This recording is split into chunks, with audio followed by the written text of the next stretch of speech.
Hi, it's your $2 Tuesday movie critic here today, and I'm going to be reviewing a soundtrack. This movie soundtrack, I'm sure a lot of people have seen and listened to, at least, if not the whole album, at least one of the songs or more off the album. I'm talking about Purple Rain, the soundtrack that came out in 1984. This is actually the 30-year anniversary of that. Can't believe it's 30 years ago that this movie came out and this soundtrack came out. Full disclosure, before Purple Rain, I had never really listened to Prince music. I had heard of his music, and it wasn't really played a lot on the radio. You hear songs every now and then, and I couldn't listen to them anyway because at that time I wasn't allowed to listen to secular music. And you couldn't get more secular than Prince, because some of his stuff was like, wow. I was kind of afraid to listen to some of his stuff, honestly, because it was just, some of it was just completely sexually overt. When the movie came out, my cousins had a copy of it, and, you know, of course, this was when the video came out, when the video came out later on, and I got to watch it with them. I actually loved, you know, a lot of the movie, and a lot of people, I found out later on, really found that this was the first time they actually connected to Prince, because before this, even though he's seems to be a very sexually overt person in his songs and in his concerts, privately he's a very shy person, as it's written. I got a lot of information off of the Rolling Stone website about Prince, so I wanted to share some of that before I talked about his soundtrack. And this is just a few things. So, he was born Prince Rogers Nelson, and he was born in 1958. So he's 56 this year because he was born in June. The genre of music ranges from rock, pop, funk, dance, and R&B, and he's played it all.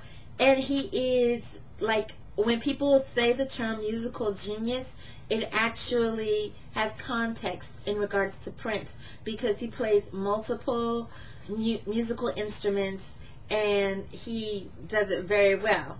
And he's taught himself how to play the piano at age 7, the guitar at age 13, and the drums at age 14. And this, like I said, this is information that came off the Rolling Stone website. And he began singing in a band called Grand Central at the age of 14.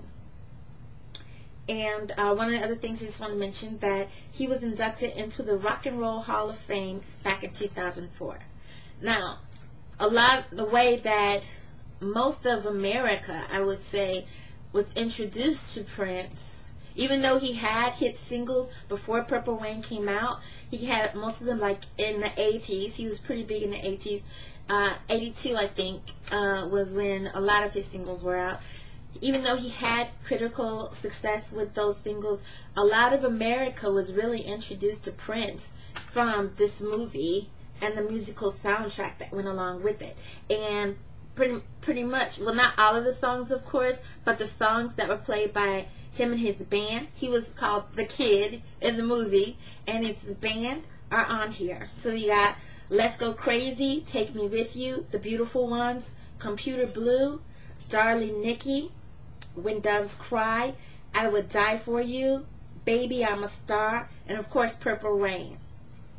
And it states on here, the produced, arranged, composed, and performed by Prince and the Revolution. All of the music that's on here. So, and all of these songs, even though there were more songs, you know, in the movie, you saw the movie, there were songs performed by the time as well. But these were all just the Prince songs that he did that were on the soundtrack.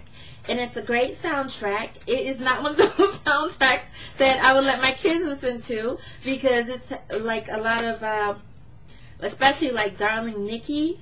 I mean, it's sexually explicit in the movie itself. He's like gyrating all over the stage, so he takes nothing away from that in the soundtrack. So yeah, this is like just one of those. Some of the other things, like Take Me With You, is kind of a really sweet feel-good song. And of course, When Doves Cry and Purple Rain, those were like songs that were metaphors. I don't know exactly what for, but they were just so beautiful, you know, especially When Doves Cry, when he talks about his family life, and he actually shows that in the movie. And then of course Purple Rain, which was like still one of my all-time favorite songs, period. Not just Prince songs, just songs, period. And I tell you, that's the only song I know besides maybe Garth Brooks that you can put into a room full of people and everyone in the place will be singing the song. Literally everyone in the place. This is so crazy. I went to this club one night and Purple Rain comes on, and everybody stops what they're doing, and all of us, including myself, are in the club singing Purple Rain from beginning to end. It was crazy. That's the first time that's ever happened to me. Like I said, with the exception of, you know, being in a club and everybody singing a Garth Brooks song. I got friends in those places, but we will go there another time.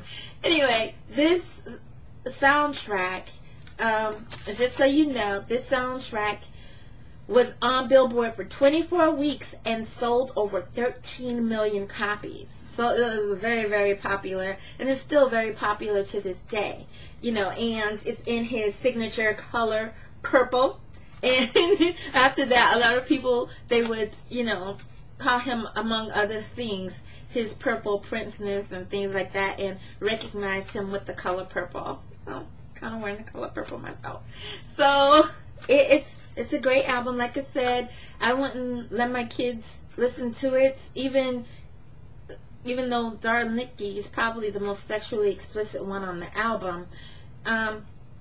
You know, I think this would be something maybe teens or 17 and above, at least 17 and above. So the NC-17 sticker. So that is my review for today, and I hope you like it. And if you have some other soundtracks that you'd like me to review, or that you would just like to suggest, go ahead and do so at the bottom of the screen, and I will see you next time.